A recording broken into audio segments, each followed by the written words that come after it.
पूज्य गुरुदेव संत श्री असंग देव जी से जुड़े रहने के लिए हमारे इस चैनल को सब्सक्राइब कीजिए और नए नए वीडियो सबसे पहले देखने के लिए बेल आइकन को दबाना ना भूलें।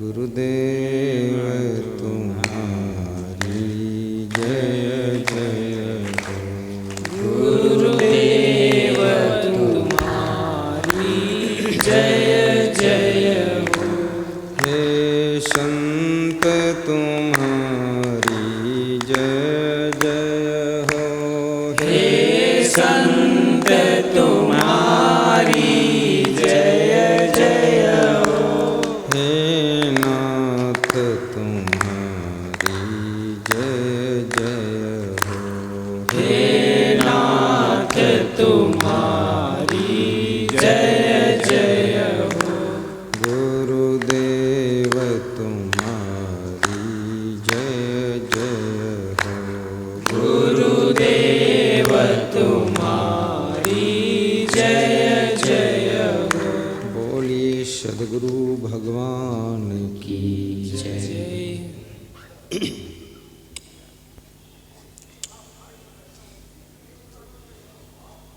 प्रातः स्मरणी पूज्यपाद सद्गुरु श्री क्षमादेव जी की पावन चरणों का आशीष लेकर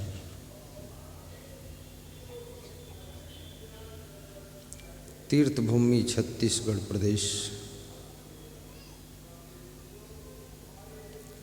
शिवरी नारायण की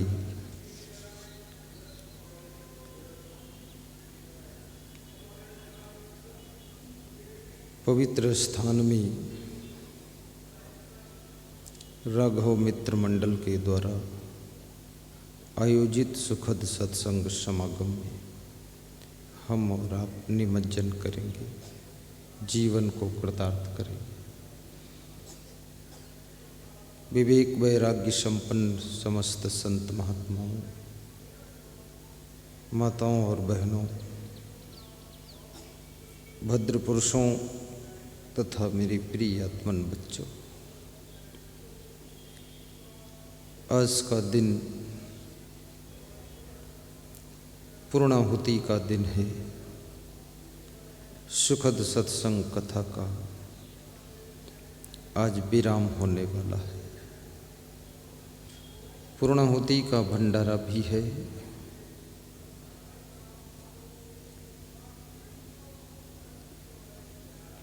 माघी मेला भी चल रहा है। सब तरफ दुकानें सजी हुई हैं। मेला यात्री चकाचौंध में पड़े हुई है। सबका मन खुश हो रहा है। विशाल भंडारे की तैयारियां चल रही है। 1 घंटे के बाद भंडारा बन जाने की उम्मीद है। सीधे बैठ जाइए।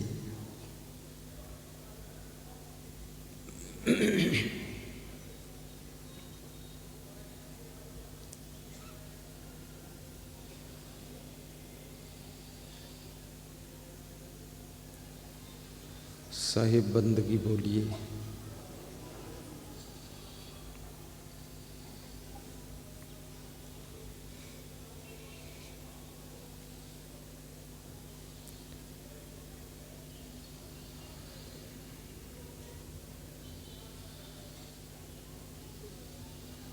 रामचरितमानस में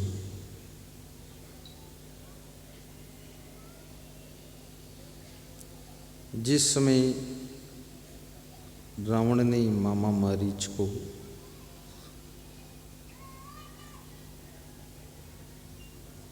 मरने की धमकी दिया था,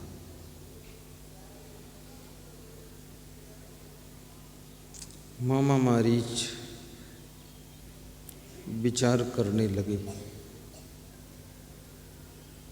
कि मरना तो एक बार है, क्यों धर्म से डरे। धमकी चाहे जो दीजिए पर रंच न टरे। किसी की धमकी से घबरा करके धर्म को छोड़ देना ये बहुत बड़ा पाप होता है। छोटी छोटी बातों से प्रभावित होकर के अच्छे से अच्छे संगठन को तोड़ देना ये भी एक छोटा सा पाप होता है। सहनशीलता एकता की डोरी को मजबूत करने का साधन है। विवेक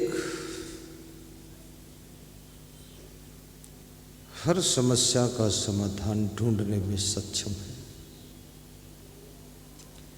स्वभाव की सरलता सफलता की कुंजी है।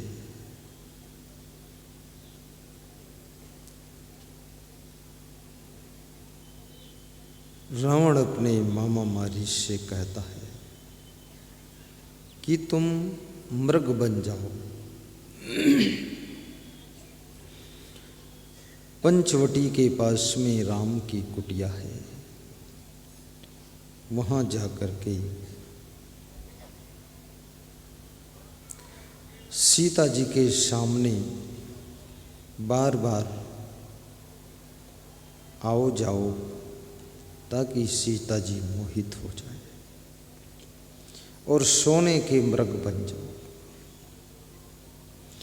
सोना स्त्रियों को बहुत मोहित करता है। स्त्रियां सोने से बहुत प्रेम करती है। यदि उनको सोना मिल जाए और रात भर सोने को न मिले तो भी वह हंसती रहती है और सोना प्राप्त कर लेती है।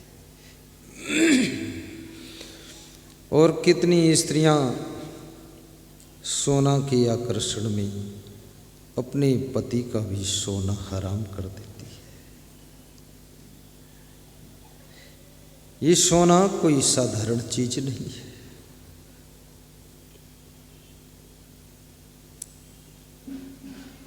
परंतु मंदोदरी सोने के महल में रहती है।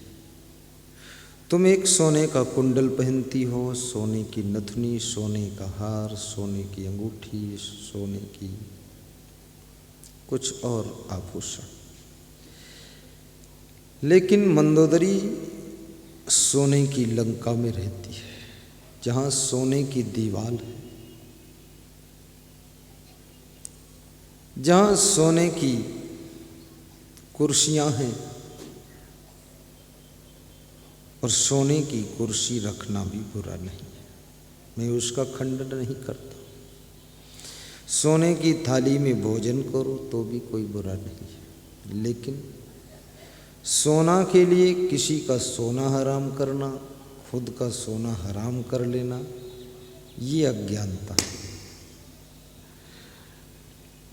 मंदोदरी सोने के महल में भी निश्चिंत सो नहीं पाती है। तो क्या तुम ईंट पत्थर के भवन में निश्चिंत सो पाते हो? तुम भी नहीं सो पाते। मंदोदरी की बदनामी मत कीजिए, क्योंकि कुछ परिस्थितियां ऐसी बन जाती हैं, तुम चाहे झोपड़ी में रहो, चाहे सोने के महल में रहो, चाहे ईंट पत्थर के भवन में रहो, लेकिन तुम्हारा सोना हराम हो जाता है। परिस्थितियां और स्त्री के लिए सबसे बड़े दुख की बात है कि जब उसका पति किसी दूसरी स्त्री को लेकर आता है तो पहली वाली स्त्री की नींद हराम हो जाती है कि अब मेरी सौत आ गई है। सौतिया डाह का दुख होता है। उत्तर प्रदेश में इसको सौतिया डाह कहते हैं। डाह माने जलन, जलना। डाह शब्द दाह से बना हुआ है। ये सौतिया डाह। बहुत विवेक करना ये शौतिया डा।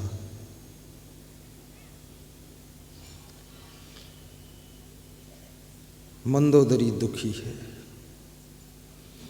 रावण को बारंबार समझाती है, परंतु याद रखना तुम किसी को भी समझा सकते हो, पर वो समझ सकता है कि नहीं समझ सकता है ये बात बहुत कठिन है। तुम कोशिश कर सकते हो समझाने की कि इस विषय के बारे में इसको समझा दो, पर उसके समझ में आए ना आए क्या पता। और दुनिया का सबसे कठिन कार्य है दूसरों को समझाना, और उससे भी कठिन कार्य है खुद को समझाना। जो खुद को समझा सकता है वो फिर दूसरों को भी आसानी से समझा सकता है। जो खुद ना समझ है वो दूसरों को कैसे समझा सकता है। जिस घड़ी का खुद टाइम गलत है उस गलत टाइम वाली घड़ी से सब घड़ियों का टाइम कैसे सही किया जा सकता है। इसलिए पहले खुद की घड़ी का टाइम सेट करो, उसके बाद सब घड़ियां तुम्हारी घड़ी से मिलाकर ठीक हो जाएगी।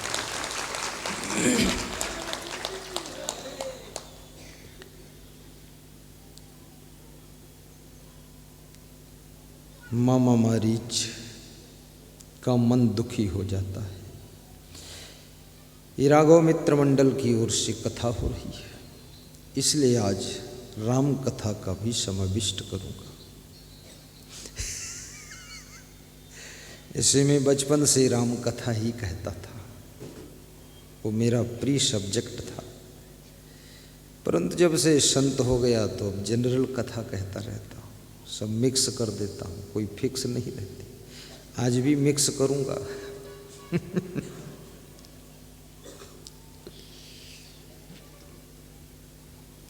मामा मारीच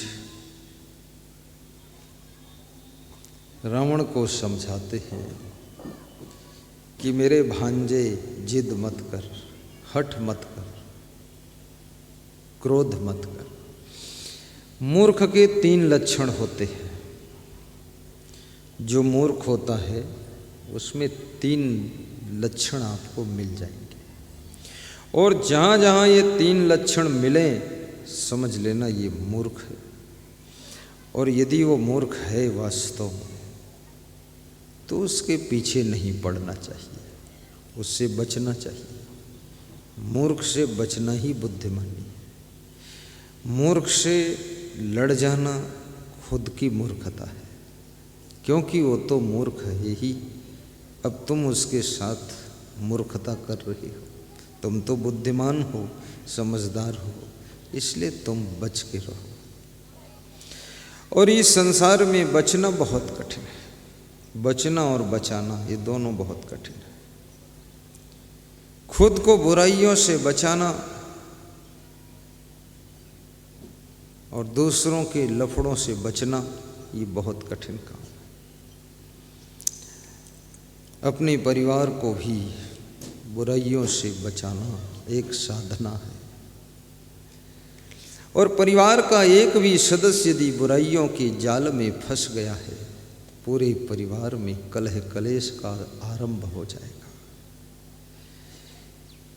इसलिए परिवार के सभी सदस्यों को अवगुण से मुक्त होना चाहिए।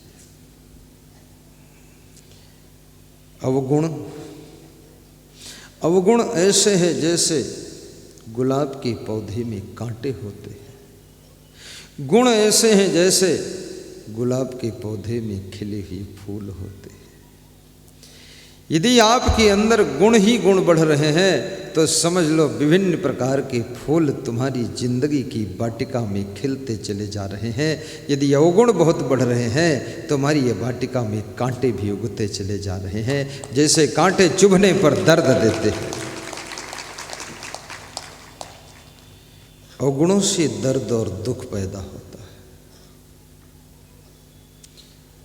एक कवि ने बहुत सुंदर भजन गाया है। मेरा अवगुण भरा शरीर प्रभु कैसे तारोगे। मेरा अवगुण भरा शरीर प्रभु कैसे तारूंगा। बार बार आने जाने में, बार बार आने जाने में, कर्मों के ताने बाने में, कर्मों के ताने बाने में, मेरी उलझ गई तकदीर प्रभु कैसे तारोगे। मेरी उलझ गई तकदीर प्रभु कैसे तारोगे। मेरा अवगुण भरा शरीर प्रभु कैसे तारोगे। मेरा अवगुण भरा शरीर प्रभु कैसे तारोगे। मेरे पाँव पड़ी जंजीर प्रभु कैसे तारोगे। मेरे पाँव पड़ी वसंतराम जंजीर प्रभु कैसे तारोगे। मेरा अवगुण भरा शरीर प्रभु कैसे तारोगे। मेरा अवगुण भरा शरीर प्रभु कैसे तारोगे। प्रभु कैसे तारोगे। अवगुण भरा शरीर। भक्त कहता है हे भगवान मेरे शरीर में अवगुण भरी हुई है, तुम कैसे तारोगे। भक्त को भी संदेह है कि इतना अवगुण भर चुका है कि अब भगवान को मुश्किल पड़ेगी जो हमें तार पाए। तो क्या करेगा भगवान। भगवान जिसको नहीं तार पाते हैं तो क्या करते हैं आपको सुन रहे। छोड़ो। भगवान जिसको नहीं तार पाते हैं उसको फिर मार पाते हैं। तारना कठिन होगा तो मार देंगे फिर। यदि तरना है तो बहुत अवगुण इकट्ठे मत करो, और मरना है तो फिर अवगुण इकट्ठे करो। विभीषण को भक्ति देकर तार दिया राम ने, शिवरी को भक्ति देकर तार दिया राम ने, लेकिन रावण को मार दिया राम ने, कुंभकर्ण को मार दिया राम ने, परम धाम पहुंचा दिया है, निज धाम।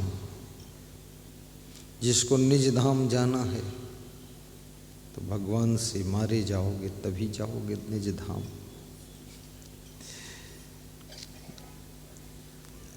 श्रीमद् भगवत गीता में श्री कृष्ण ने 2 श्लोक कहे।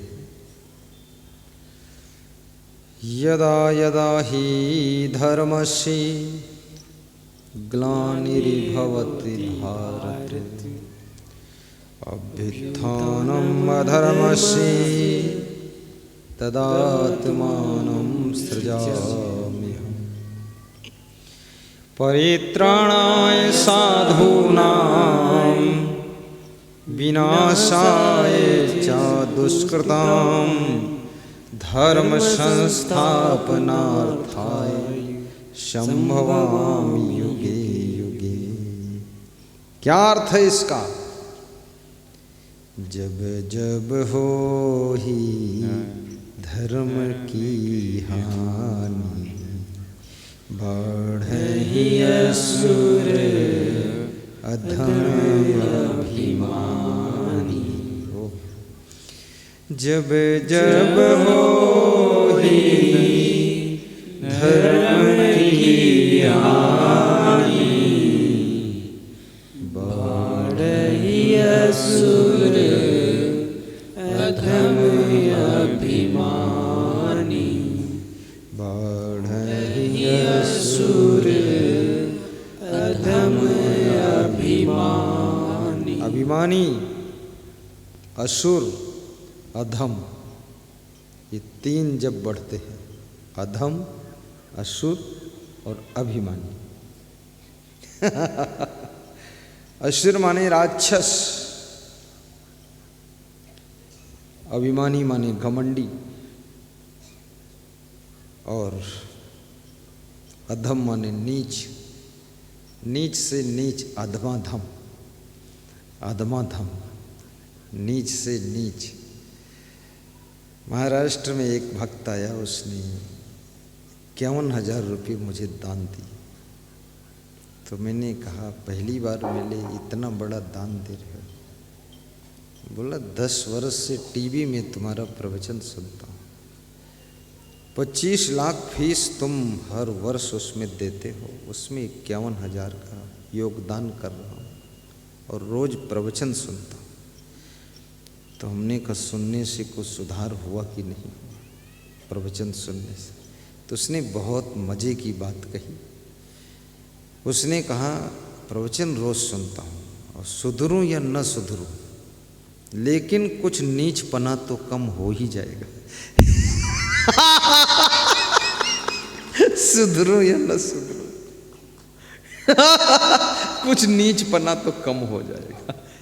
वही नीच है ये अधम माने नीच, ये नीचपना भरा हुआ, नीचता, निम्न सोच, नीच विचार, नीच कर्म, वो कम हो जाए तो समझ लो बहुत कुछ मिल गया है। अधम उसे कहते हैं। अभिमानी मनुष्य के अभिमान को कौन तोड़ सकता है? ये मैं का जन्म हो जाता है। इसलिए कहते हैं किसी चीज का तुम त्याग करो, अच्छी बात है त्याग करना, लेकिन त्याग के अभिमान का भी त्याग करो, तब जाकर कल्याण होगा। जैसे आपने घर त्याग कर दिया, साधु बन गए, लेकिन अब सबसे बोलते जा रहे हो कि मैंने 50 करोड़ का घर त्याग कर साधु बना हूं। तो घर तो त्याग कर दिया है, लेकिन घर का अभिमान अब भी लाद कर घूम रहे हो। ये त्याग का जो अभिमान है, इसको भी त्याग करना पड़ेगा। राह हक हरगिज न यावी ता न गिरी 4 तर्क, तर्क दुनिया, तर्क उकबा, तर्क मौला, तर्क तर्क। मुस्लिम कवि कहता है कि त्याग के अहंकार का त्याग अंतिम त्याग है, और ये त्याग अगर हो गया तो फिर उसके लिए मोक्ष का द्वार इंतजार कर रहा है।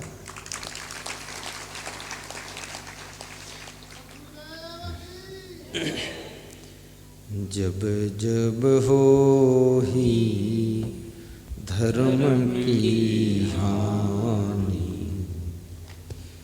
धर्म की हानि जब जब होती है तो क्या होता है?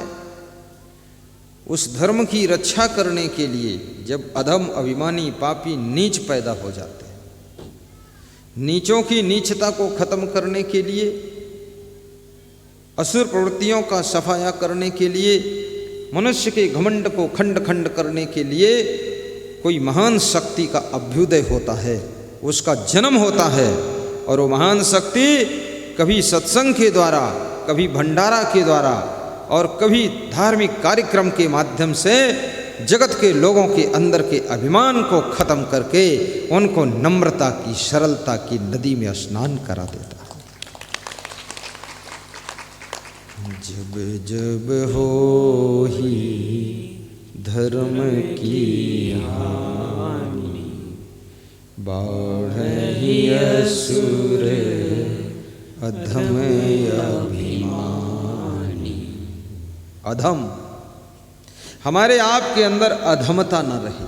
अधम माने नीचपना न रहे, बात में भी वजनता हो, हल्कापन्ना, कर्म में भी सज्जनता हो, नीचता न भरी हो।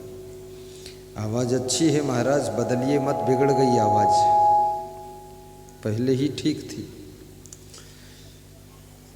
जब जब हो ही धर्म की हानि, बाढ़े ही असुर अधम अभिमानी, तब तब प्रभु धरि मनुष्य। अब ये जो लास्ट में चौपाई है, ये बड़ी महत्वपूर्ण चौपाई है। तब तब प्रभु धरि मनुज शरीर, मनुष्य का शरीर, धारण करके प्रभु आते हैं। जिस भगवान को तुम मानते हो, भगवान को कभी किसी ने देखा नहीं। क्यों नहीं देखा? क्योंकि भगवान मनुष्य के रूप में आता है, और मनुष्य के रूप में जो भगवान होता है ना, उसको सब लोग भगवान मान ही नहीं पाते। इसलिए बहुत से डुप्लीकेट भगवान भी मनुष्य के रूप में पैदा होने की कोशिश कर चुके हैं। उन्होंने भी घोषणा कर दी, मैं भगवान हूँ, मैं कृष्ण हूँ, मैं शंकर का अवतार हूँ, जय जय श्री शंकर, कांटा लगे न कंकर। परंतु ये झूठा अवतार सिद्ध कर दिया कि मैं कृष्ण का अवतार हूँ। कभी नहीं हो सकते हैं आप। अवतार जो होता है उसके पवित्र आचरण, सुंदर स्वभाव, विशाल अंतःकरण, पवित्र मन और उचित कर्म उसकी पहचान बनते हैं।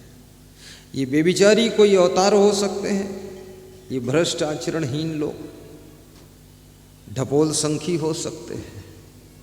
ढपोल संखी, ढपोल शंख समझते हो आप? एक किसान था, उसके पास में शंख था। किसान के घर में एक साधु रात को मेहमान हुआ, तो साधु ने कहा, ये तेरे पास क्या शंख है? बोले हाँ शंख है। बोले शंख है, इसको क्यों रखा? ये तो हड्डी है किसी जानवर की, किसी जीव जंतु की, ये शंख। बोले ये शंख बहुत फायदा करता है। बोले क्या फायदा करता है? तो उस किसान ने कहा, इस शंख से जितना मांगो उतना दे देता है। बोले तो मांग। तो उसने मांगा, हे शंख देव, और शंख बजाया कि एक बाल्टी दे दो, तो बाल्टी दे दी। तो वो नकली साधु ने कहा, अरे ये शंख के चक्कर में तू क्यों पड़ा है? मेरे पास एक महाशंख है। तो उस किसान ने कहा, वो महाशंख में क्या विशेषता है? बोले उसमें ये विशेषता, उससे जितना मांगो उसके दुगना देता है। बोले ये तो बहुत अच्छा। तो किसान को लालच आ गया। उसने कहा, तो महाराज आप तो साधु संत ठहरे, आपको ज़्यादा ज़रूरत भी नहीं है, तो आप महाशंख मुझको दे दो और शंख आप ले लो। बदला बदली कर दिया, और बदला बदली करके वो साधु रात में निकल गया, चला गया। नकली साधु था। नकली साधु रात में निकल जाता है, उसकी पहचान होती है। असली साधु तुम्हारे सामने विदा होगा, सुबह बता कर जाएगा, मिलजुल कर जाएगा, खुल्लम खुल्ला जाएगा, गुप्त रूप से नहीं जाएगा। गुप्त रूप से तो चोर जाता है, साधु को चुपके से क्या जाने की जरूरत है? चुट्टा होगा तभी तो चुपके से चला गया। सवेरा हुआ, किसान बड़ा खुश हुआ कि साधु से शंख बदल लिया मैंने, शंख ले गया, महाशंख दे गया, अब बढ़िया है, दुगुना हो जाए। तो सवेरे पूजा पाठ किया और महाशंख बजाया, तो महाशंख में आवाज़ बहुत डबल निकली, भों। तो किसान खुश हो गया कि वाह, ये तो बहुत आवाज़ है, डबल आवाज़ है। तो किसान ने मांगा कि एक मकान दे दो। तो महाशंख बोला 2 ले लो। तो किसान ने कहा, तो फिर 2 ही दे दो। बोले 4 ले लो। तो बोले तो 4 ही दे दो। बोले 8 ले लो। बोले चलो 8 ही दे दो। बोले अरे 16 ले लो। अब ये जितना बोलता जाए महाशंख दुगना बोलता जाए, और देता कुछ नहीं था।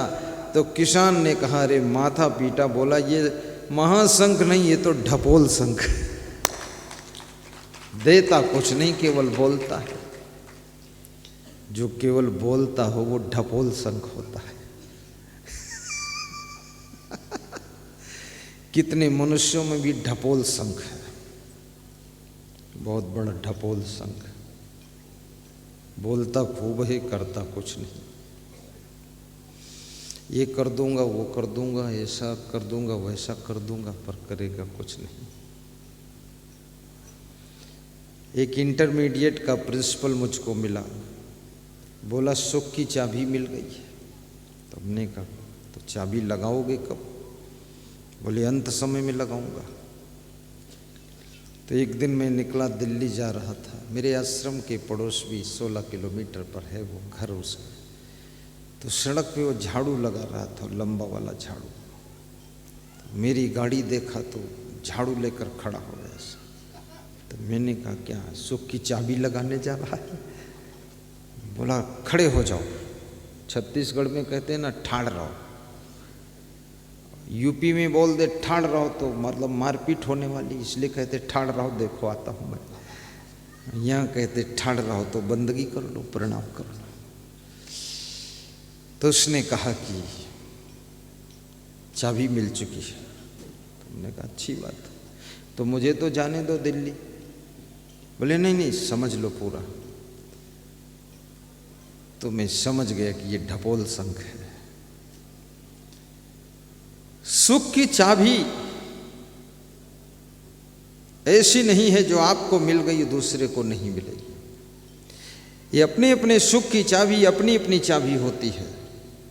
और ये सुख, अगर तुम्हारे बाप सुखी हैं तो निश्चित नहीं कि बेटा सुखी हो सकता। माँ सुखी है तो निश्चित नहीं बेटी सुखी हो सकती। सासू सुखी है तो निश्चित नहीं कि बहू सुखी हो सकती।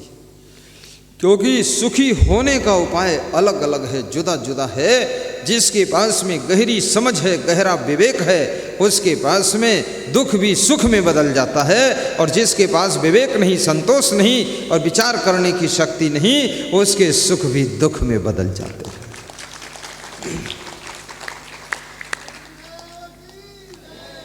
इसलिए एक ही घर में रहने वाले बहुत से लोग दुखी रहते हैं, बहुत से लोग सुखी रहते हैं। एक ही घटना है, समझ एक नहीं।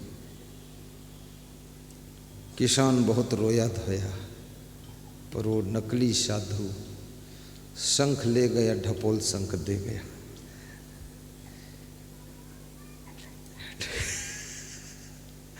ढपोल शंख।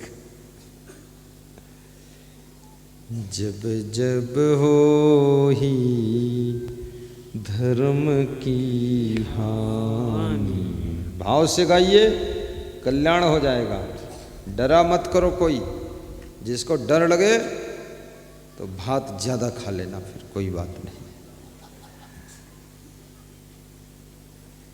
जब जब हो ही धर्म की हानि, बढ़हि असुर अधम अभिमानी।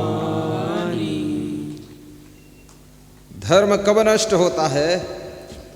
जब हमारे आप के अंदर आसुरी प्रवृत्तियां बढ़ना शुरू करती हैं। आसुरी प्रवृत्तियां क्या हैं? आसुरी प्रवृत्ति क्या है? आइए बता देता हूं। आसुरी प्रवृत्ति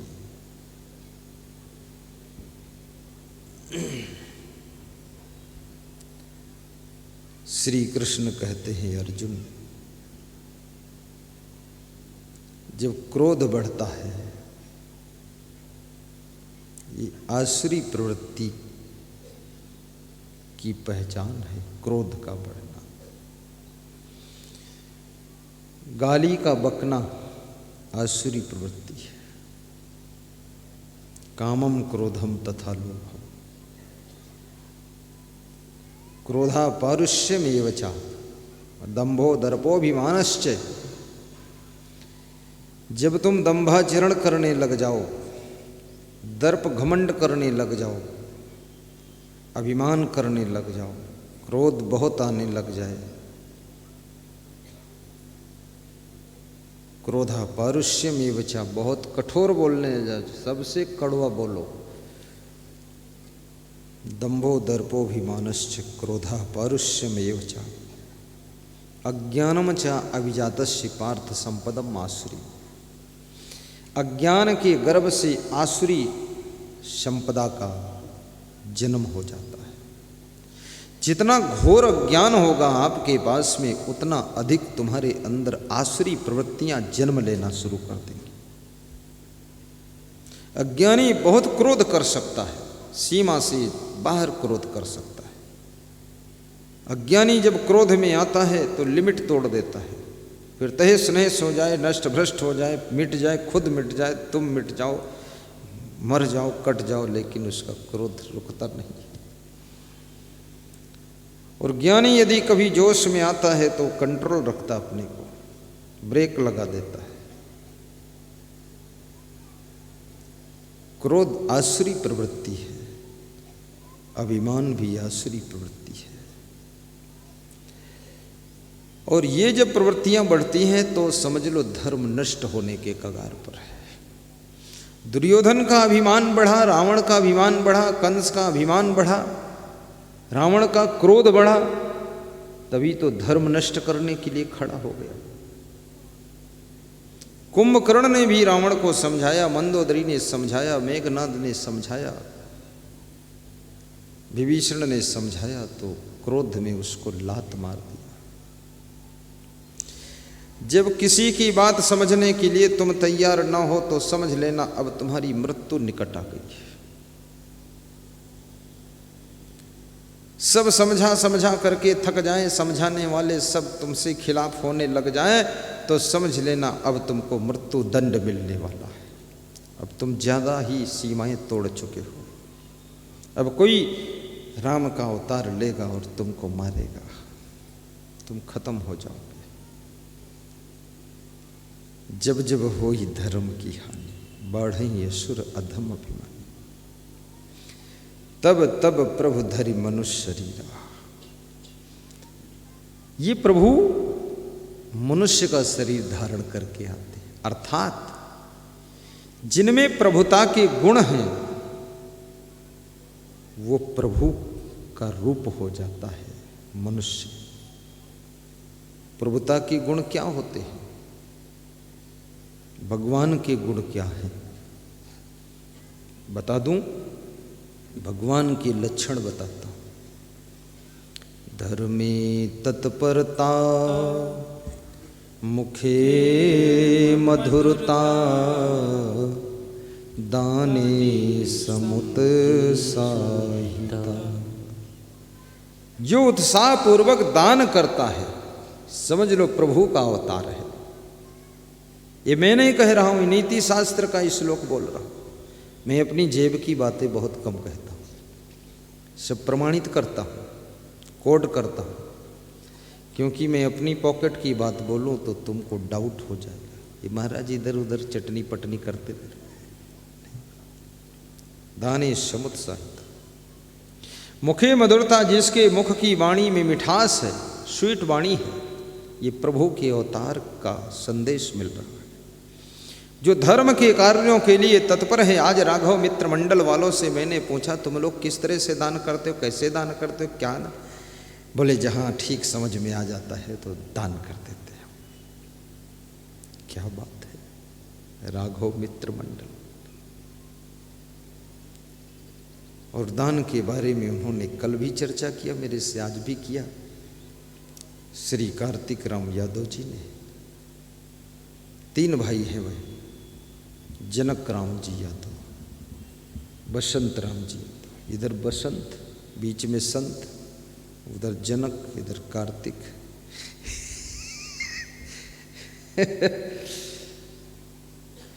और प्रकाश बंसल, मंजूबाई, क्या नाम है उसका, रेणु अग्रवाल।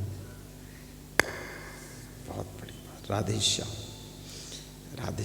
रघुपति राघव राजा राम, जानकी बल्लभ राधे श्याम। तो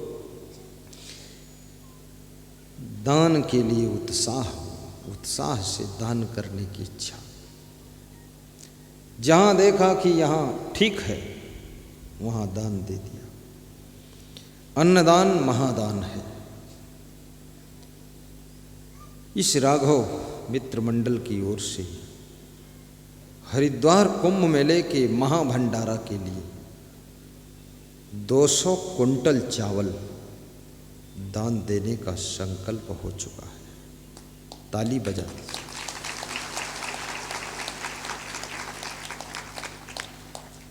व्यास गादी आशीर्वाद देती है, आप सभी का स्वास्थ्य भी अच्छा रहे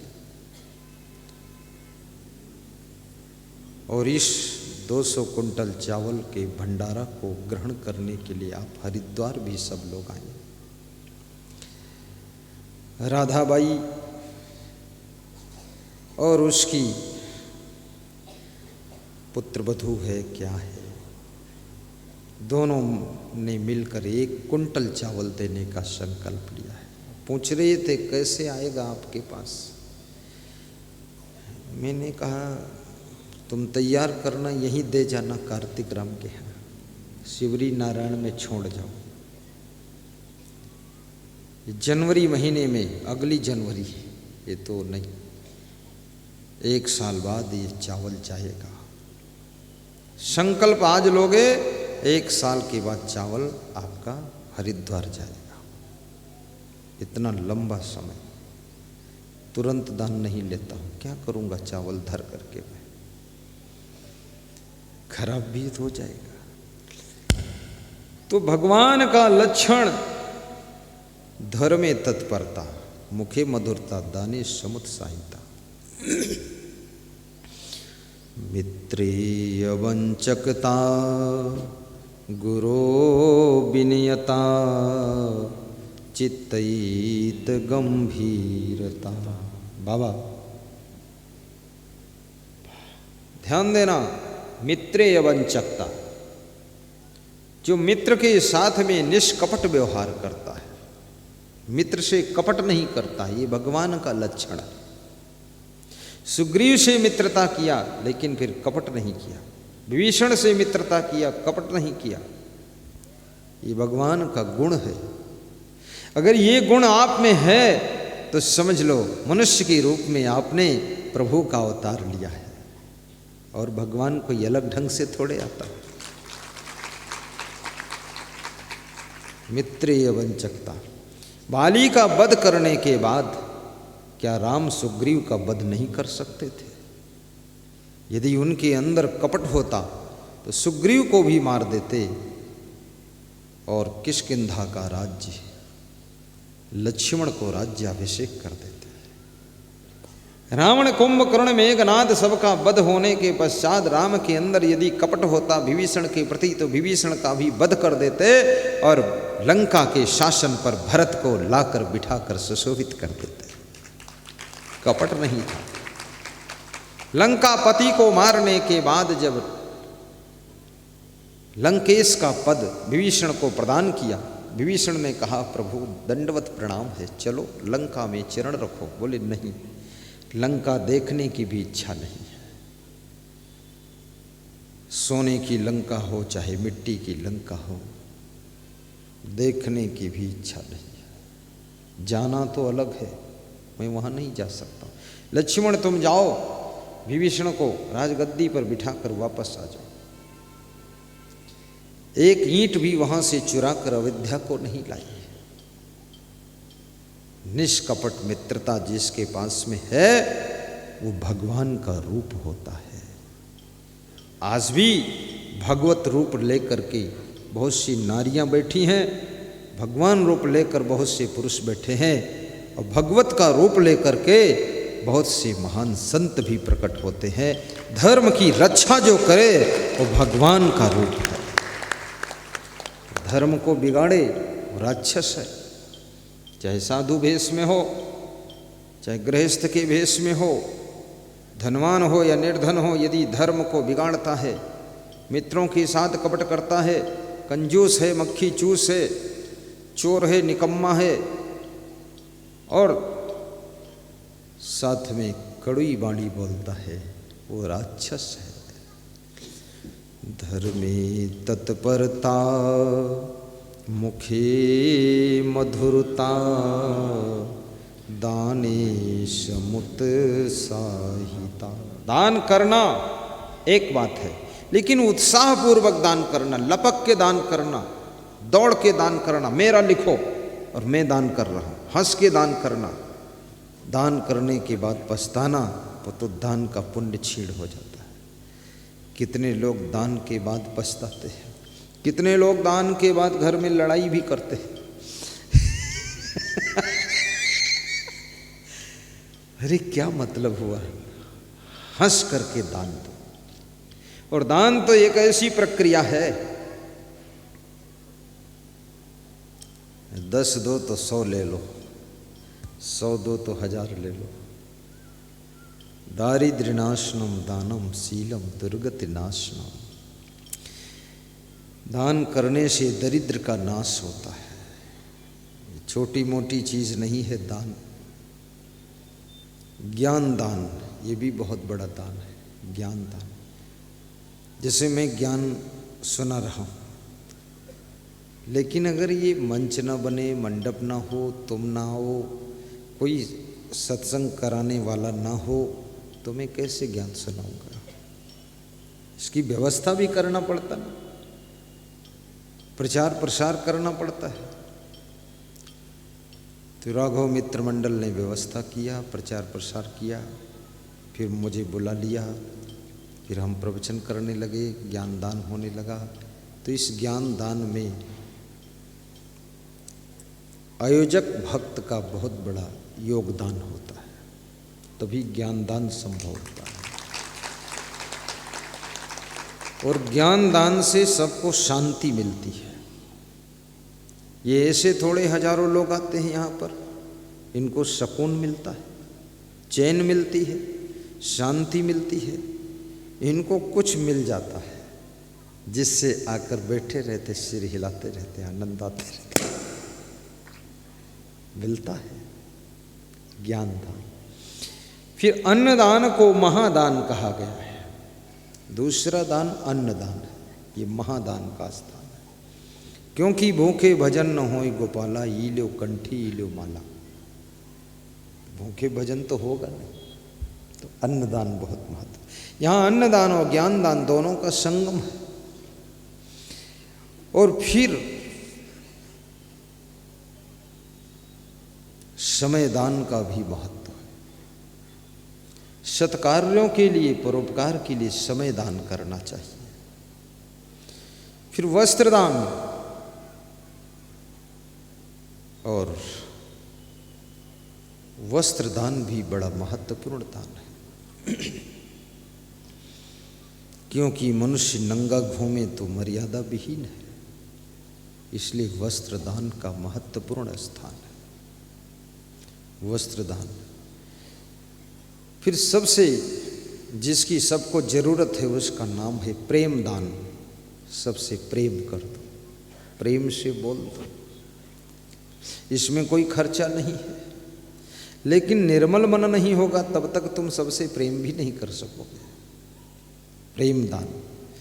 फिर है रक्तदान। रक्तदान भी करना चाहिए।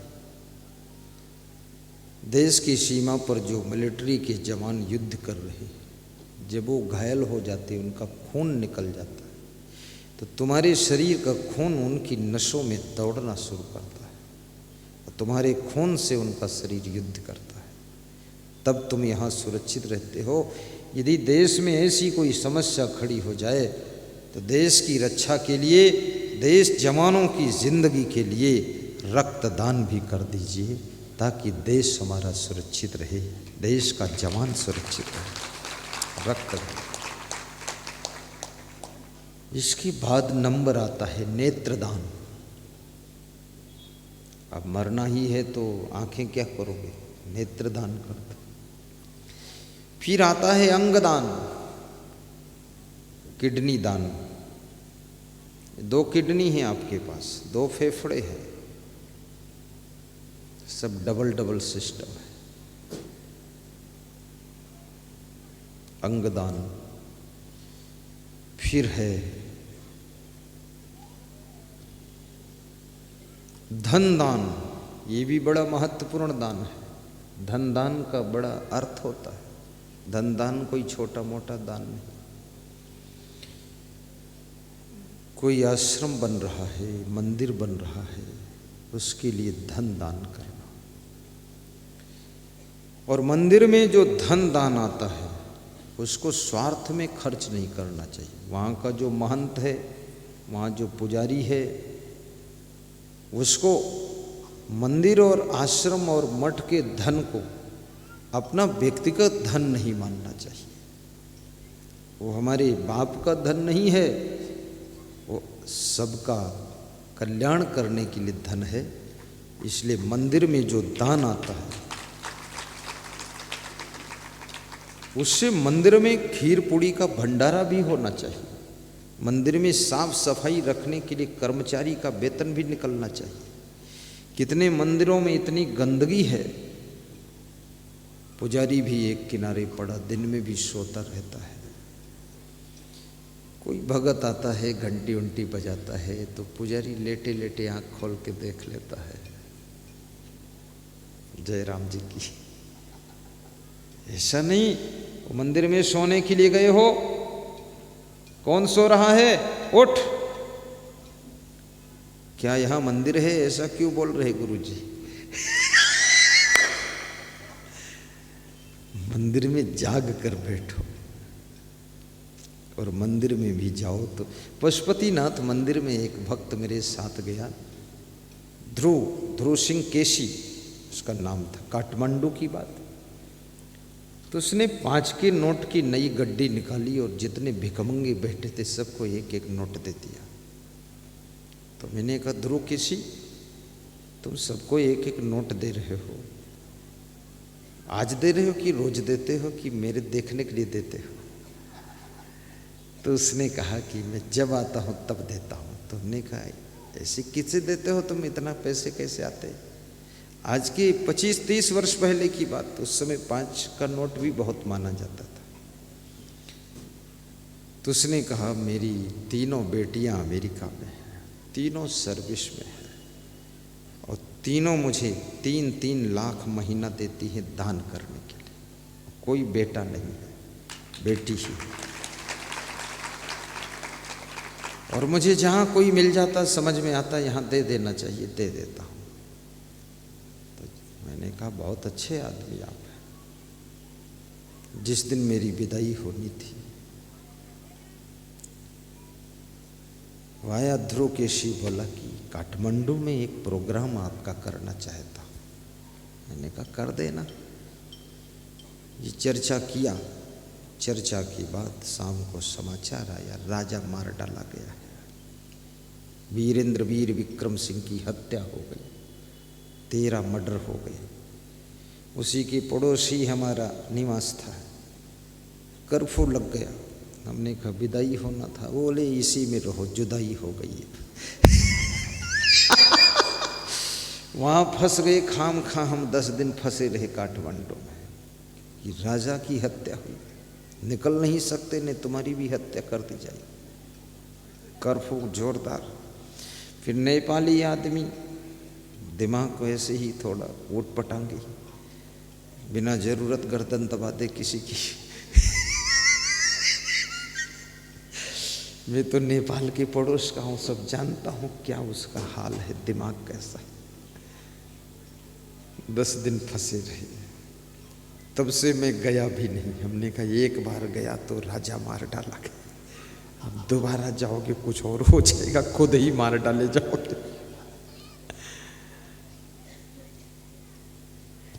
साहिब बंदगी साहिब, बहुत अच्छा लगा। तो धन दान ये भी बहुत महत्वपूर्ण है। फिर अगला दान है वाहन दान। वाहन दान का अर्थ होता है जैसे एम्बुलेंस तुमने दान कर दिया, बीमार मरीजों को, घायलों को लाकर हॉस्पिटल पहुंचाती, वो भी बहुत अच्छा दान है। और धर्म प्रचार के लिए यदि कोई संत, महात्मा, धर्म प्रचारक गांव-गांव में जाकर के भक्ति और धर्म का प्रचार प्रसार करता है, उसे भी यदि तुमने कोई वाहन दान किया है तो वो वाहन में बैठकर संत जाकर गांव-गांव में मांस मछली अंडा नशा शराब जुआ छुड़वाएगा, उससे भी तुम्हारा बहुत बड़ा पुण्य होगा। ये वाहन दान होगा। हमारे दिल्ली से एक भक्त आए, उन्होंने कहा मैं आपके सोने के लिए बेड दान करूंगा। उनका नाम रामचरण, दिल्ली में बिजनेस करते थे। तो मैं सोचता था ये क्या दान करेगा। बोला बेड दान करूंगा। तो हमने कहा क्यों? बोले क्योंकि उस पे तुम रोज सोओगे तो हमको याद करोगे कि बेड। तो हमने कहा कि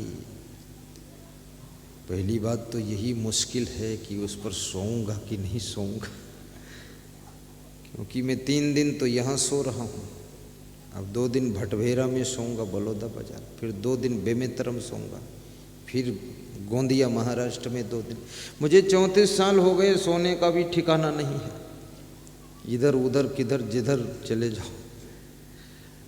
अब आदत बन गई है, हैबिट हो गई, नहीं तो नींद भी ना आए, जगह बदल जाए, कमरा बदल जाए तो अटपटा सा लगे तो, लेकिन अब हैबिट हो गई है, सो जाता हूँ। तो उन्होंने बेड दान दिया कि गुरुजी के लिए बेड दान है। खुद गए लखीमपुर शहर से खरीद कर लाए, बहुत सुंदर बेड।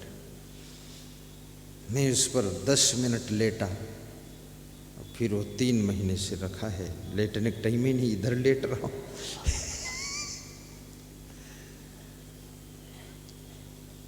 और याद रखना, अंत में यदि तुम्हारे अंदर इच्छा हो तो देह दान कर दो, और जिंदगी अगर है तो जिंदगी में धर्म की रक्षा के लिए जैसे मैंने अपना जीवन दान किया है, ऐसे तुम भी अपना जीवन दान कर सकते हो।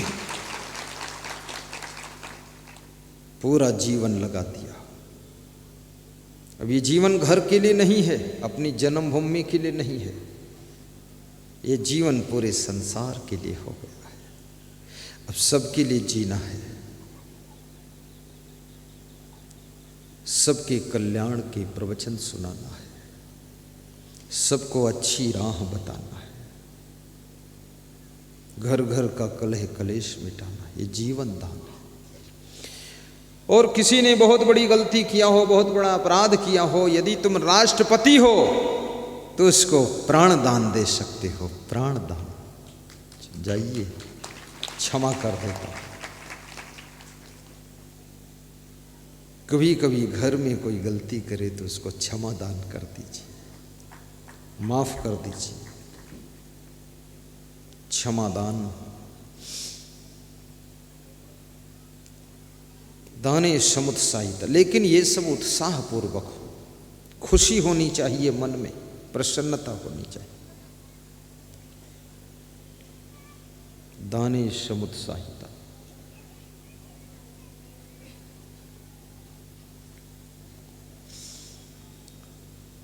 धर्मे तत्परता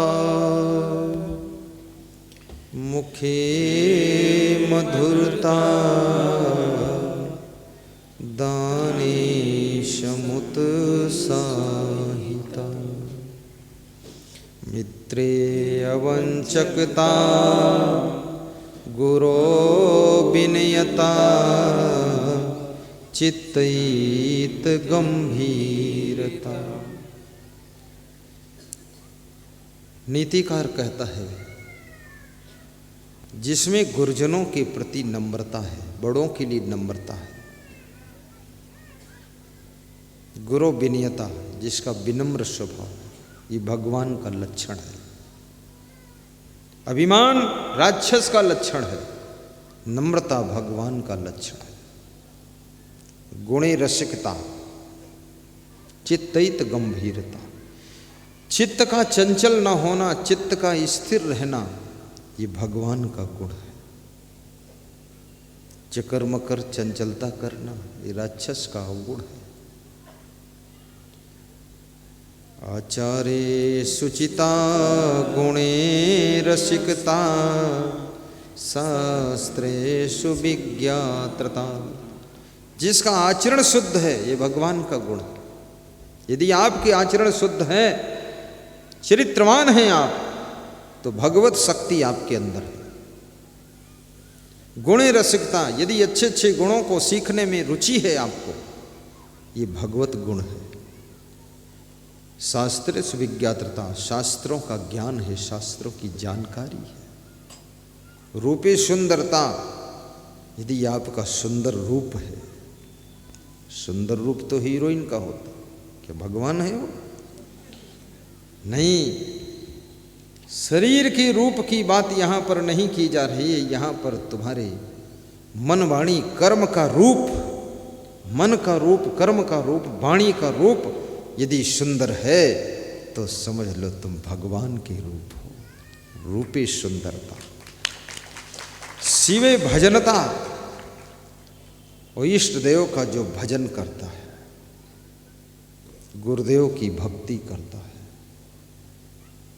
तो ही मस्त वही राघवा। हे राघव, ये सब लक्षण आप में हैं, इसीलिए आप राम भगवान हो। और ये लक्षण जिसमें मिल जाएं तो उसके अंदर भी राम का प्रभाव है।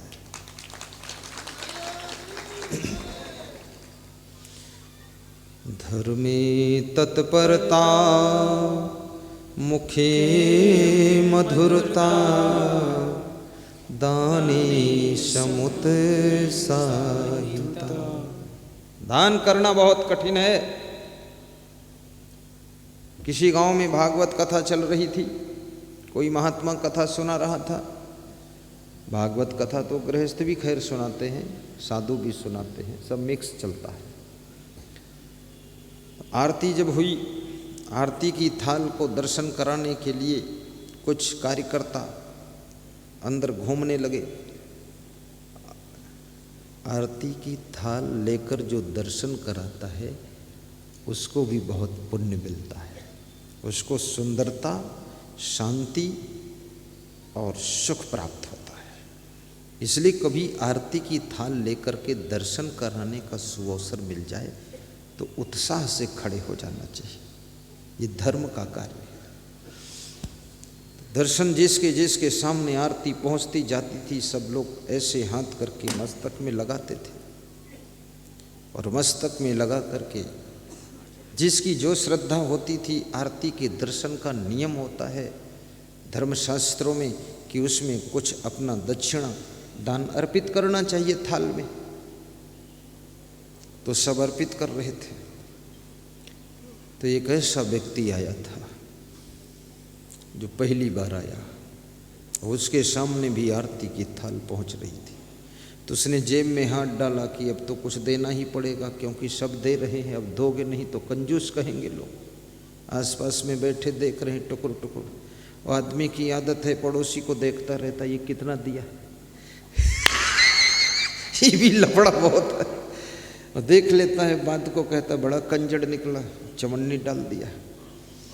तो उसने अपनी जेब से चवन्नी निकाला, 25 पैसे का सिक्का, और मुट्ठी में पकड़ा कि चुपके से डाल दूंगा थाली में, खनक बच जाएगा। तो उस चवन्नी को मुट्ठी में बांधा, और गर्मी का महीना था तो मुट्ठी में पसीना आ गया। तो चवन्नी को खोल कर देखा मुट्ठी, तो कहा, अरे चवन्नी, आज मैं तुझे दूसरे को देने जा रहा हूँ। मेरा तेरे से वियोग होने जा रहा है। इस वियोग में तो चवन्नी इतना रो रही है कि सब तेरे आंसुओं से मेरी हथेली भीग गई है। अरे रो मत, मैं किसी को दूंगा नहीं, चाहे कोई निंदा करे या कंजूस कहे। ले, जेब में रख लिया उसको, फिर से रख लिया। अब आरती दर्शन करने वाला भी बहुत विचित्र था, उसी के सामने थोड़ी देर में लाकर खड़ा हो गया आरती कि लो करो दर्शन। अब सोचा तो कुछ तो देना ही पड़ेगा। अब ये सामने खड़ा हट ही नहीं रहा है।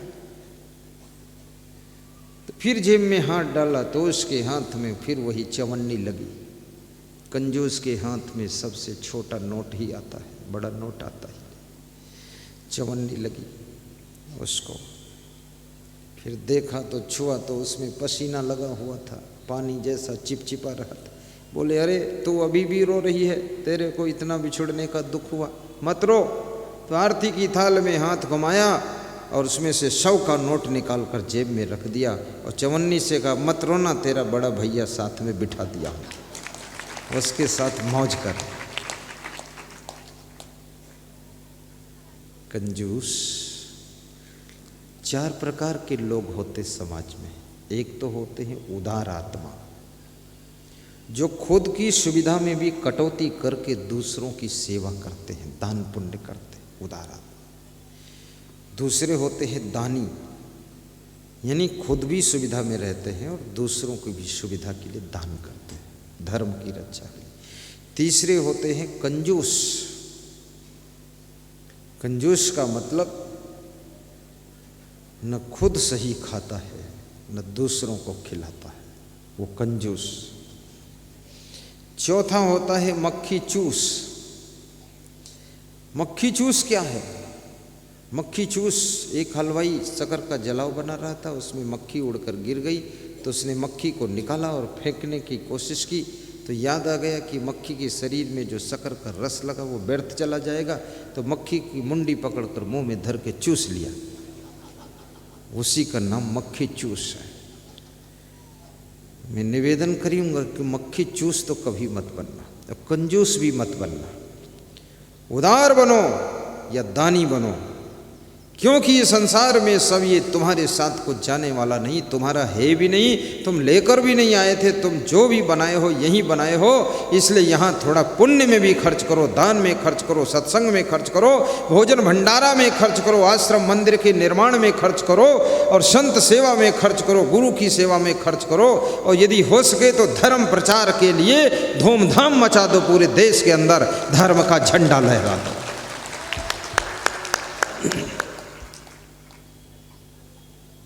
धर्म प्रचार के लिए भी धन की आवश्यकता होती है। ये धर्म प्रचार खाली ऐसे थोड़े हो जाता है।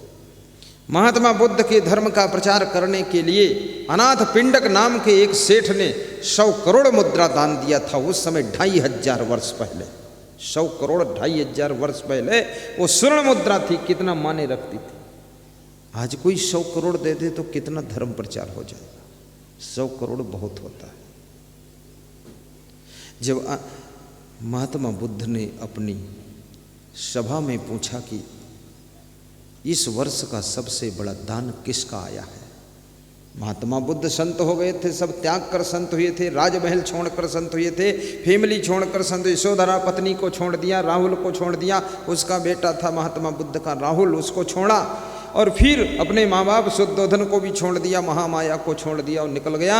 लेकिन वो व्यक्ति 100 करोड़ दान ले रहा है और त्यागी तपस्वी संत महात्मा बुद्ध ध्यानी कहला रहा है। याद रखना, साधु संत दान किस लिए लेता है? जगत के अंदर जन जन के भीतर धर्म को फैलाने के लिए उसको दान लेना पड़ता है। कोषाध्यक्ष ने बताया कि इस वर्ष का सबसे बड़ा दान अनाथ पिंडक ने किया है। कितना दान दिया है? बोले 100 करोड़ मुद्रा दिया है। और 100 करोड़ मुद्रा बहुत है। अशोक सम्राट वहीं पास में बाजू में बैठा हुआ सुन रहा था, उठकर खड़ा हो गया, बोला मेरी ओर से भी 100 करोड़ मुद्रा दान लिख लीजिए। अरे ये सेठ दे सकता है, मैं तो राजा हूं, चक्रवर्ती सम्राट हूं, मेरा नाम अशोक है। अशोक की लाट वो नोट पर छप कर आती, देखा तुमने, जिसमें 3 मुंह बने होते हैं। न जाने किसके मुंह हैं, शेर के हैं कि अशोक के हैं। 100 करोड़ मुद्रा लिखवाया, 96 करोड़ मुद्रा भेज दिया महात्मा बुद्ध के पास में। 4 करोड़ मुद्रा अंतिम बेला में अशोक सम्राट का शरीर पहुंच गया, जर्जर हो गया, मृत्यु की सैया पर पड़े हुए हैं। तो उनके पास में सिरहाने एक सूखा हुआ आंवला पड़ा हुआ था। आंवला उठा करके मंत्री को दिया और कहा, जाओ बुद्ध के चरणों में भेंट कर देना और कह देना ये आंवला स्वीकार करें और इसको 4 करोड़ की मुद्रा के समान समझें। अब मेरा शरीर संसार से जा रहा है, अब वक्त नहीं बचा मेरे पास। 96 करोड़ में ही 100 करोड़ मान लें, इस आंवला में 4 करोड़ मान लें। महात्मा बुद्ध के पास आंवला पहुंचा, वहां तालियां बज गईं कि धन्य हो अशोक सम्राट।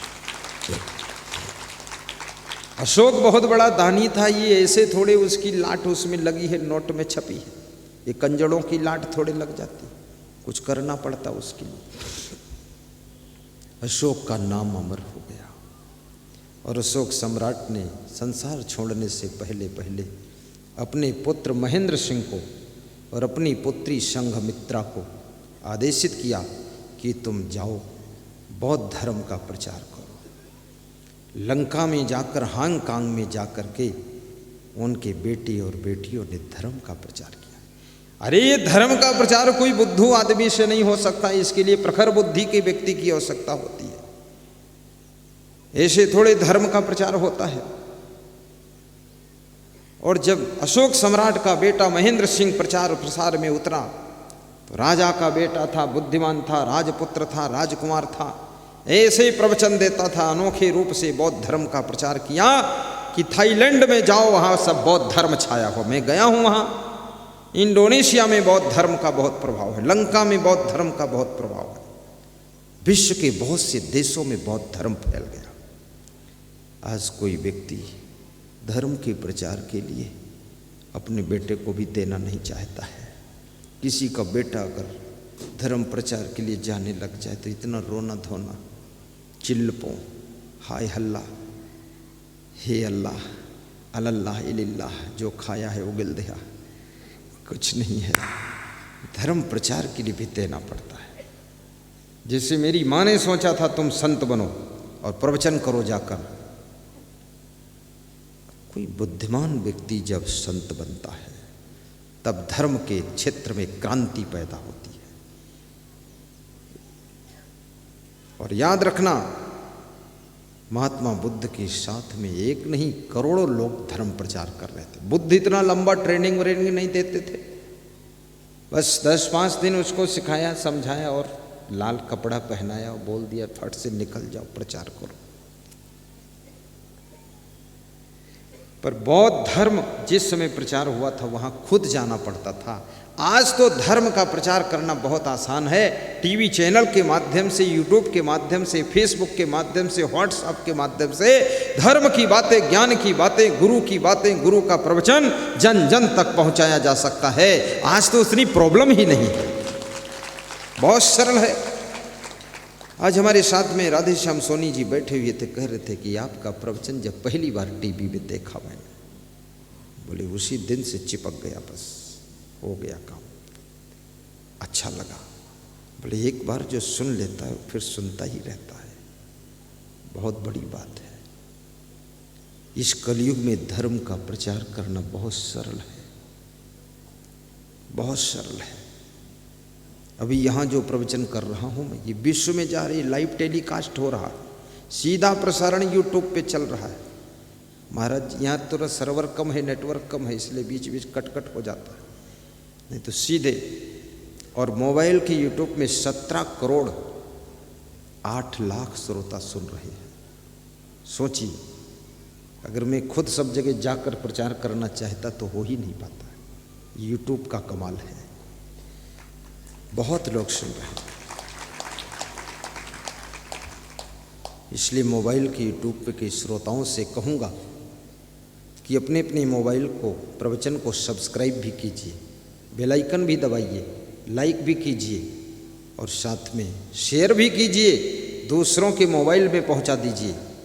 और दिन भर में वो यूट्यूब का श्रोता हो, चाहे टीवी चैनल में, आस्था भजन चैनल में रात को 9 बजे सुनता हो, कम से कम एक आदमी को, एक स्त्री को दिन भर में एक आदमी के साथ प्रचार करो और उसको बताओ कि ये प्रवचन आता है, तुम भी सुनो, तो ये प्रचार कितना जल्दी फैल जाएगा।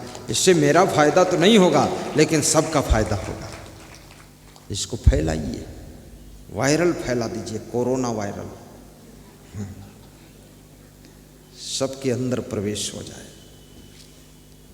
मध्य प्रदेश में मैं सत्संग करने गया, दंगवाड़ा गांव में, उज्जैन के पास। तो वहाँ के भगत जाट के घर ठहरा था, बहुत बड़ा मकान था, 3 मकान, तीनों भाई के। बोला आज मेरे साथ गाड़ी में बैठो, गांव घुमाता हूँ। रात को 9 बजे। हमने कहा क्यों? बोले सबके घर में टीवी में तुम्हारी आवाज़ आ रही है, तुम्हें दिखा देता हूँ। तो मैंने कहा क्या करोगे दिखा के? बोले सुन लो, तुम भी देख लो क्या हो रहा है। तो ले गया, मुझको थोड़ा दिखाया। सन्नाटा था पूरे गांव में, सब सुन रहे थे। सत्संग और प्रवचन, ये मेरा प्रवचन, इसमें सभी कथा समाहित है, सभी शास्त्र समाहित है और सभी मत पंथ समाहित है। ये कोई पंथवाद का प्रवचन नहीं है।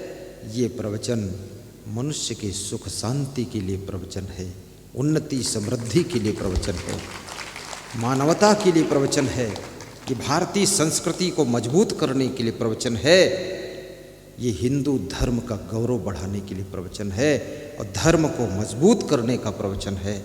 ये प्रवचन आपको भटकने से बचाने के लिए प्रवचन है। ये प्रवचन केवल ऐसे ही नहीं है, ये तुम्हारे एक एक कदम को सुधारने के लिए प्रवचन है। आज वही प्रवचन शिवरी नारायण धाम में हो रहा है। मैंने इसका शिवरी नारायण धाम नाम रख दिया है। इसको शिवरी नारायण बोलते थे ना, कि धाम बोलते थे, धाम, अब धाम हो गया। बोलना शुरू कर दो, शिवरी नारायण धाम, बैजनाथ धाम। बैजनाथ धाम में भी मेरा प्रवचन लगा है, देवघर। अभी वहाँ रात ठहरने का प्रोग्राम है, बैजनाथ धाम। और मैं निवेदन करूँगा, वास्तव में शिवरी नारायण, आज इसका आजू बाजू का एरिया, आसपास का मैंने निरीक्षण किया, दर्शन किया, विजिट किया। बड़ा प्यारा क्षेत्र है, शांत क्षेत्र है। बाहर बाहर गया आज, मेला दर्शन तो रोज करता हूँ, शिवरी नारायण की हर सड़क पर निकल जाता हूँ, लेकिन आज बाहर निकल गया जहाँ पेड़ पौधे थे, शांति लगी। मैंने बोला कार्तिक राम से, बिल्लो अग्रवाल से, राधे श्याम सोनी, राम रतन साहू और एक थे दिगंबर, हमने कहा यदि मैं 13-14 साल पहले यहाँ आ जाता तो सरखोर में आश्रम नहीं बनता, फिर शिवरी नारायण धाम में ही बनता।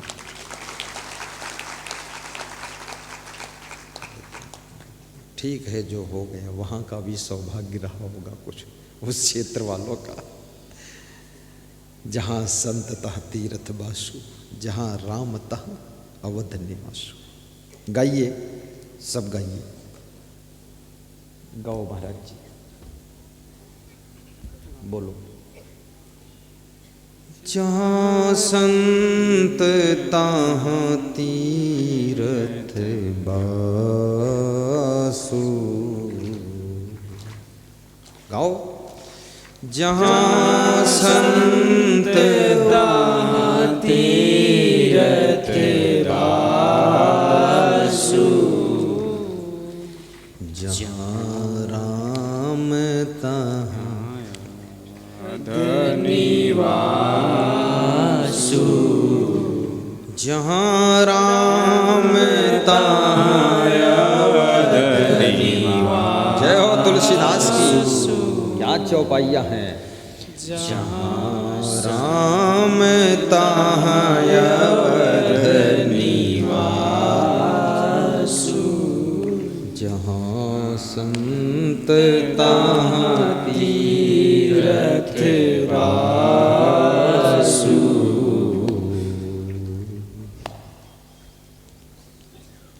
तीर्थ की महिमा, जब कोई महान संत तीर्थ के तट पर प्रवचन करता है, कथा सुनाता है, आश्रम बनाता है, साधना करता, तपस्या करता है, उसके आश्रम में निरंतर महाभंडारा चलता रहता है, तो तीर्थ की महिमा बढ़ जाती है।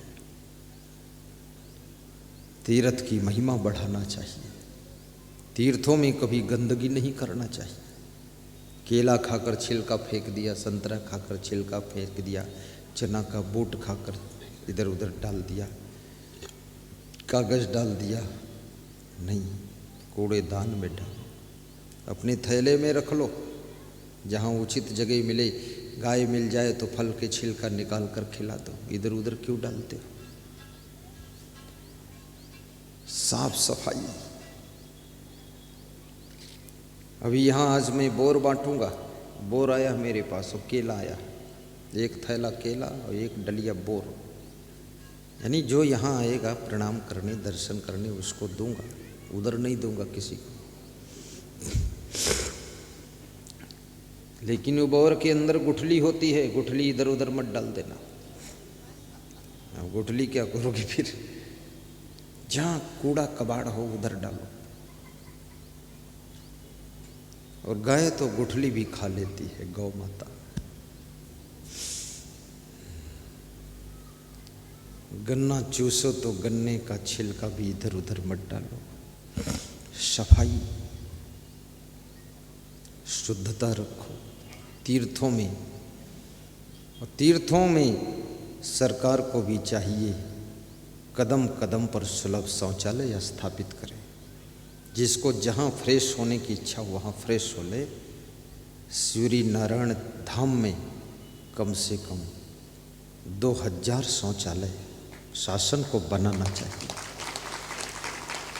वर्तमान मुख्यमंत्री माननीय श्री बघेल जी से भेंट होगी तो मैं बता दूंगा उनको कि 2000 बना दे। वो बच्चा रो रहा है, लेटरिन करना चाहता है, शौचालय बनाओ। देखो ये बात है, वो बोल रहा है, इसको रोको, मना करो, समझाओ कि रो मत, बन जाएंगे बेटा शौचालय।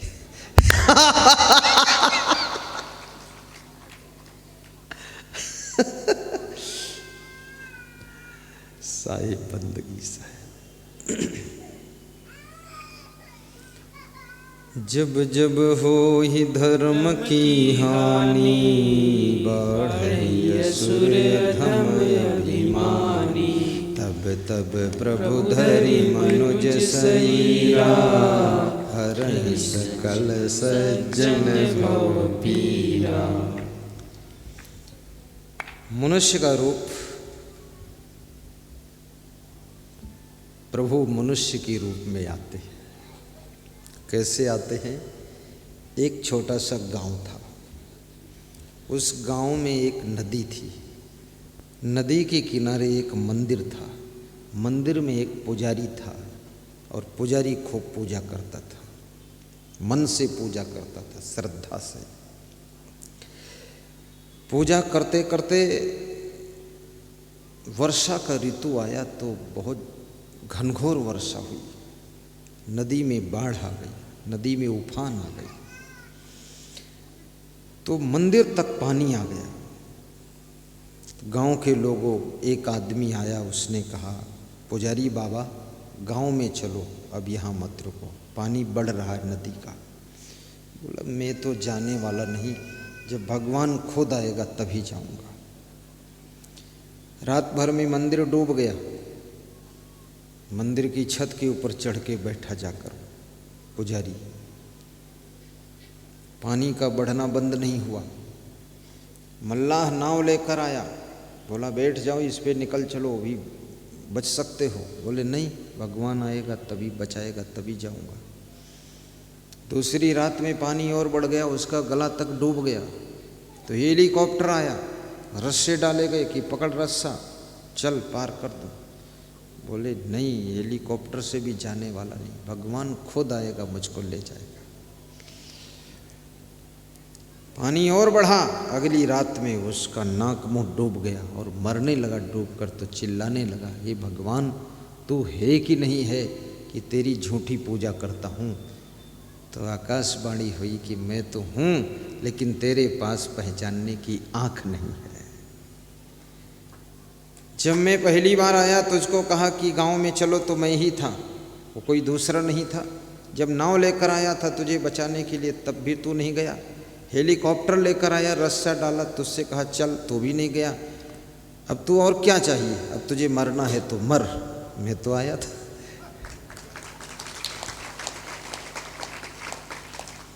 ये भगवान मनुष्य के रूप में ही आता है, तुम पहचान नहीं पाते हो उसको।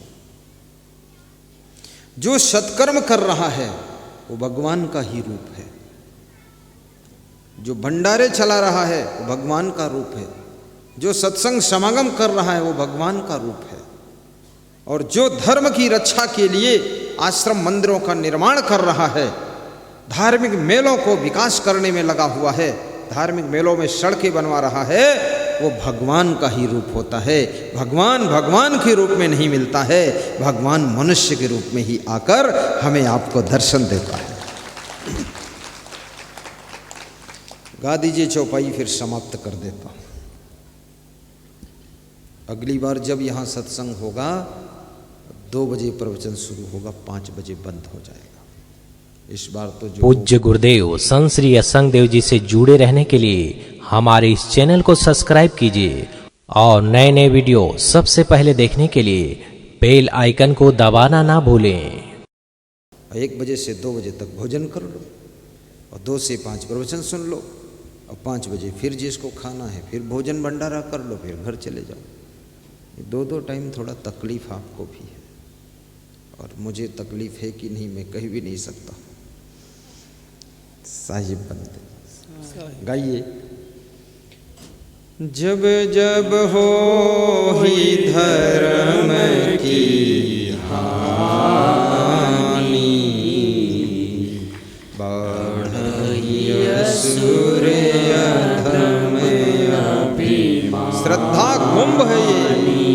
तब तब प्रभु धरि मनुज शरीरा, हरहि सकल सज्जन भव पीरा।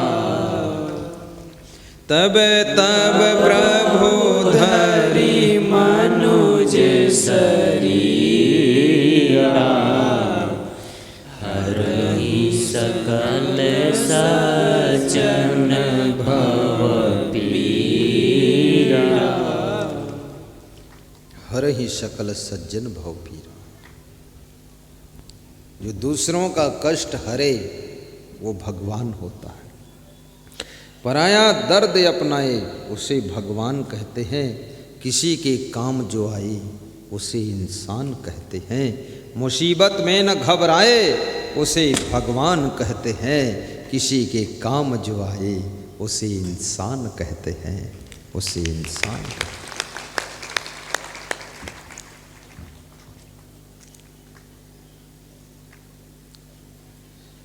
मामा मारीच की बात सुना रहा था। मामा मारीच ने जब रावण ने धमकी दिया तुझे मार दूंगा, अन्यथा सोने का मृग माया मृग बन राम की कुटिया के पास घूम, तो मामा मारीच ने कहा है, ज्ञान की बात कहा कि 9 लोगों से विरोध नहीं करना चाहिए। कौन कौन? तब मारीच हृदय अनुमाना, नवहि विरोधे नहीं कल्याण। मारीच भी ज्ञानी है और कहता है 9 लोगों से विरोध करने से अपना कल्याण नहीं होगा, बहुत खतरा है। कौन कौन? शस्त्री मरमी प्रभु सठ धनी, वैद्य बंदी कवि भानस गुनी। शस्त्री जिसके हाथ में शस्त्र हो उससे बैर मत ठानिए, तलवार तुम्हारी तरफ चला सकता है, थोड़ा शांति रखिए। मर्मी जो तुम्हारे मर्म को भेद को जानता है उससे, प्रभु जो तुम्हारे स्वामी हैं इष्ट देव हैं उनसे विरोध मत करो। सठ यानी जो दुष्ट है उससे भी विरोध मत करो। दुष्ट से विरोध नहीं करना चाहिए। दुष्ट न जाने क्या तुम्हारे लिए कर बैठेगा। धनी धनवान से भी विरोध मत करो। धन की ताकत भी एक बहुत बड़ी ताकत होती है। वैद्य बंदी कभी भानस, वैद्य यानी डॉक्टर से भी विरोध मत करो। और बंदी कवि जो गुणगान करने वाले, कविता बनाने वाले, कविता गाने वाले, उनसे विरोध मत करो, नहीं तुम्हारी मजाक की कविता बनाकर गा देंगे, टांटिंग उड़ा देंगे। भानस माने भंडारी जो भोजन बनाता है, अर्थात तुम्हारी पत्नी, पत्नी से विरोध मत करो, नहीं चुटकी भर डालेगी, चुटकी बजाते चले जाओगे। भानस गुणी, गुणवान से विरोध मत करो। अगर गुणवान तुम्हारे साथ नहीं रहेगा तो तुमको सुख शांति भी नहीं मिलेगी, न समृद्धि मिलेगी। गुणवान को संभाल कर रखो, इन नौ से विरोध नहीं करना चाहिए। नाथ बैर की जेवाही से, बुद्धि बल जीत सको जाही से। मंदोदरी कहती रावण मेरे पति देव उससे बैर करो जिसको बुद्धि बल से जीत सको, ये राम से बैर क्यों करते हो? तब मारीच हृदय अनुमाना, नवहि विरोधे नहीं कल्याणा। शस्त्री मरमी प्रभु सठ धनी, वैति बंदिक विभानस गुनी। मंगल भवन अमंगल हारी, द्रवहु सुदशरथ अजिर बिहारी। जय जय जय गुरुदेव तुम्हारी, बात समझ में आई अब हमारी। मंगल भवन अमंगल हारी, द्रवहु सुदशरथ अजिर बिहारी। बोलिए सद्गुरु भगवान की जय। मानुष तेरा गुण बड़ा, मानुष न आवे काज। हार न होते आवरण, त्वचा न बाजन बाज। मानुष जन्म दुर्लभ, मिले न दूजी बार। पक्का फल जो गिर पड़ा, बहुरी न लागे डार। ध्यान मूलम गुरुमूर्ति, पूजा मूलम गुरुपदम। मंत्र मूलम गुरुवाक्यम, मोक्ष मूलम गुरुकृपा। गुरुर्ब्रह्मा गुरुर्विष्णु, गुरुर्देवो महेश्वरा। पूज्य गुरुदेव संत श्री असंग देव जी से जुड़े रहने के लिए हमारे इस चैनल को सब्सक्राइब कीजिए और नए नए वीडियो सबसे पहले देखने के लिए बेल आइकन को दबाना ना भूलें।